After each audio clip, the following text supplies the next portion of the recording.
Simple interest क्या होता था, principal into rate into time upon 100, ठीक है, यही ना फॉर्मूला होता था सिंपल इंटरेस्ट निकालने का। आज हम लोग पढ़ेंगे कंपाउंड इंटरेस्ट, ठीक है, कई लोग जानते भी होंगे और कई लोग को इसमें डाउट्स भी आते होंगे। क्लियर? एक्चुअली कंपाउंड इंटरेस्ट क्या होता है, ये वो इंटरेस्ट होता है जो कि इंटरेस्ट के ऊपर इंटरेस्ट लगता है, ठीक है।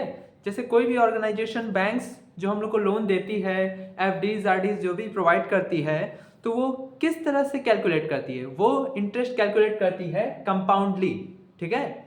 कंपाउंड इंटरेस्ट के बेसिस पे इंटरेस्ट तय होता है। जो लोन जैसे हम लोग लिए, मान लीजिए 4-4.5 लाख का लोन लिए, तो उसका जो रीपेमेंट करेंगे अराउंड रेट लगा के 9 लाख ऑलमोस्ट हो जाता है, ठीक। तो ये कैसे निकाला गया, एक्चुअली आपने प्रिंसिपल अमाउंट तो दिया ही, 4 लाख लिया, तो 4 लाख आपने वापस भी किया, पर एक्स्ट्रा 5 लाख जो लगाया वही इंटरेस्ट था, और वो इंटरेस्ट कौन सा, कंपाउंड इंटरेस्ट, ठीक है। एक्चुअली सिंपल इंटरेस्ट और कंपाउंड इंटरेस्ट में अंतर होता है। सिंपल इंटरेस्ट के कंपैरिजन में कंपाउंड इंटरेस्ट जो आएगा वो उसकी वैल्यू ज़्यादा होती है, इसीलिए बैंक को क्या कहते हैं, बेनिफिट होता है। बैंक या कोई भी संस्था अगर आपको लोन प्रोवाइड कर रही है तो उसमें उसको बेनिफिट मिलता है। क्लियर? इसीलिए कंपाउंड इंटरेस्ट का इस्तेमाल किया जाता है। कोई डाउट? तो आज हम उसी के बारे में पढ़ने जा रहे हैं, कंपाउंड इंटरेस्ट, ठीक है। सबसे पहले फॉर्मूला समझते हैं और वही बेसिक ही है, ठीक। जैसे amount, A for amount, amount का फॉर्मूला क्या होता है, P 1 + R/100 into time, whole की पावर टाइम, ठीक है। ऊपर की तरफ ये T टाइम पीरियड दिखा रहा है, ठीक है, 1 + R/100 P, ठीक। ये अमाउंट का फॉर्मूला होता है, कब, कंपाउंड इंटरेस्ट के बेसिस पे। क्लियर? ये अमाउंट होता है टोटल सम, जैसे मैंने एग्जांपल दिया ना, अगर हम 4 लाख रुपए लोन ले रहे हैं तो टोटल अमाउंट, लेकिन लौटाना कितना है हम लोग को, 9 लाख, तो 9 लाख क्या हो गया, अमाउंट हो गया। क्लियर? कोई डाउट? और रेट ऑफ इंटरेस्ट तय होता है। क्लियर? दूसरा होता है कंपाउंड इंटरेस्ट का फॉर्मूला क्या होगा, नॉर्मली इंटरेस्ट का फॉर्मूला क्या होता है, interest equals to amount minus P, ये हम जानते हैं, ठीक। अमाउंट माइनस पी ही तो होता है इंटरेस्ट निकालने का फॉर्मूला।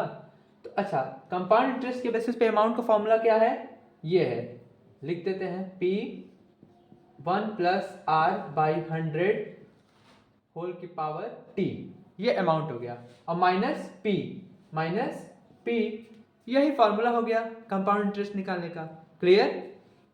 अच्छा, इसको दूसरे तरीके से भी लिख सकते हैं, कंपाउंड इंटरेस्ट को दूसरे तरीके से कैसे लिखेंगे, दोनों जगह कॉमन क्या दिख रहा है, P, तो P को हम बाहर ले लिए, ये बड़ा वाला ब्रैकेट, उसके अंदर 1 + R/100, क्योंकि यहाँ से P कॉमन ही ले लिया गया तो P तो बचा नहीं, 1 बचा।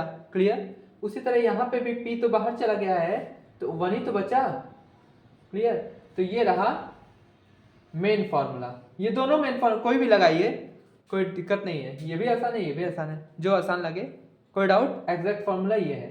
क्लियर? इसी में से हम लोग ये फॉर्मूला निकाले हैं, तो आपको 2 फार्मूला मिल गया, एक अमाउंट कैसे निकालते हैं कंपाउंड इंटरेस्ट के बेसिस पे, और दूसरा कंपाउंड इंटरेस्ट कैसे निकालते हैं। क्लियर? तो इस सेशन का मेन मोटिव यही था कि आप लोग को जानकारी देना, शॉर्ट जानकारी देना, कंपाउंड इंटरेस्ट होता क्या है, कंपाउंड इंटरेस्ट और सिंपल इंटरेस्ट में क्या अंतर है, और कंपाउंड इंटरेस्ट के बेसिस पे 2 मेन फार्मूला, जो भी क्वेश्चन सॉल्व करेंगे ना वो इसी के बेसिस पे सॉल्व होते हैं, और भी कई सारे मॉडिफिकेशन होते हैं लेकिन फॉर्मूला यही रहता है। क्लियर? कॉन्सेप्ट समझ में आ गया? तो अगले सेशन में, अगले वीडियोस में हम क्वेश्चन ट्राई करेंगे, क्वेश्चन सॉल्व करेंगे, और क्वेश्चन के बेसिस पे अगर कोई नया फॉर्मूला आता है वो भी देखेंगे। क्लियर? Any doubt? कोई भी डाउट हो, कोई दिक्कत, तो कमेंट कर दीजिए।